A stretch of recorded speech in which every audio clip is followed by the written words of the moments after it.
লাল টকটকে আগুনের ফুলকি ছুটছে, গলে পড়ছে তপ্ত লাভা। ভয়ঙ্কর এই সৌন্দর্য দেখার জন্যই ছুটছেন বহু পর্যটক। আইসল্যান্ডের রিক হেনেস আগ্নেয়গিরি এলাকায় দেখা মিলছে এই দৃশ্যের। একাধিকবার ভূকম্পনের কারণে বৃহস্পতিবার স্থানীয় সময় রাত থেকে শুরু হয় লাভার উৎকীর্ণ। টকবগিয়ে ফুটছে আগুনের ফুলকি, উত্তপ্ত সে লাভার লাল রঙে রঙিন হয়েছে আকাশ। তৈরি হয়েছে ঐশ্বরিক এক সৌন্দর্য। পর্বতের প্রায় 4 কিলোমিটার ফাটল দিয়ে প্রতি সেকেন্ডে উৎগীরণ হচ্ছে 2000 ঘনমিটার লাভা।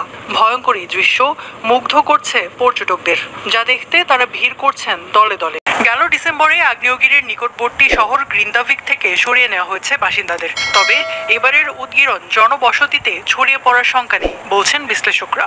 বিমান চলাচলেও কোনো ধরনের সমস্যা হবে না। ডিসেম্বর থেকে আগস্ট পর্যন্ত এ নিয়ে 6 বার লাভার উৎগীরণ করলো রিক হেনেস দ্বীপের আগ্নেয়গিরিগুলো।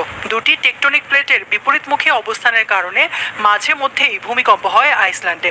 আর এসব কম্পনের ফলেই এই অঞ্চলে নিয়মিতই ঘটছে আগ্নেয়গিরির অগ্ন্যুৎপাত।